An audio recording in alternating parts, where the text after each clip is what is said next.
Ay, magandang gabi. Naniniwala na ba kayo? Naniniwala na ba kayo na may mga killing fields si Duterte sa Davao? Talungsod ng Davao? Kung hindi pa, kawawa naman kayo. Kailan ba nyo? Noong simula pala ng siglong ito, napuntahan ko na ang Maa District. Yung binabanggit ng mga Tabato, Las Cañas, na ilog o batis sa likod ng firing range. Totoo yun. Mayroong batis doon na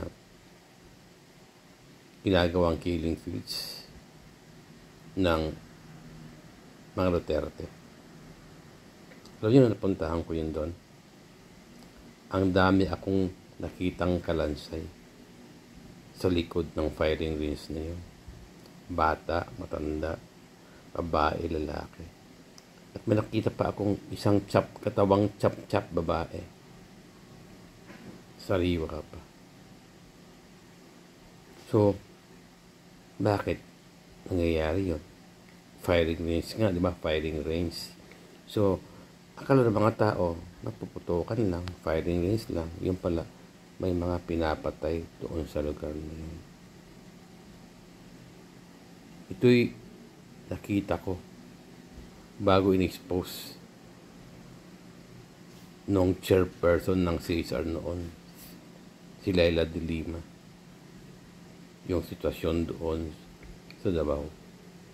Sabi nga ng mga nakausap ko doon, kasama ng ilang mga miyembro ng DDS, Davao Squad, na hindi lang isang killing field ang mayroon doon.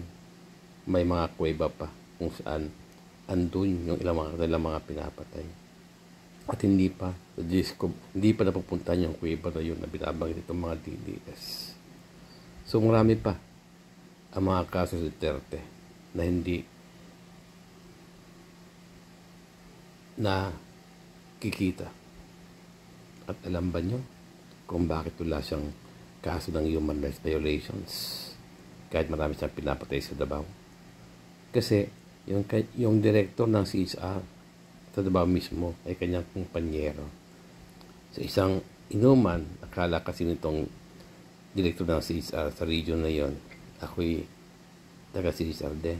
Tinatanong ko siya, bakit walang kasong human rights violations sa Duterte? Alam niyo kung anong sagot niya sa akin. Kasi ganito po yun, Dok.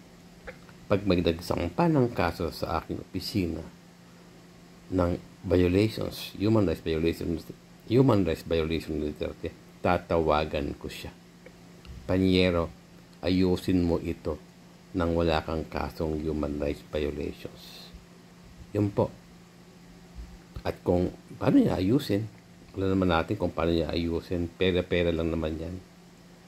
Yun ang totohanan. Na maraming kaso ng paglabag sa karapatang pantao, Duterte, pero nakutsaba niya ang ilang ahensya ng gobyerno at kaya niyang bayaran yung mga taong nagreklamo. Yun lang po. Yan po yung totoo. Maraming salamat po.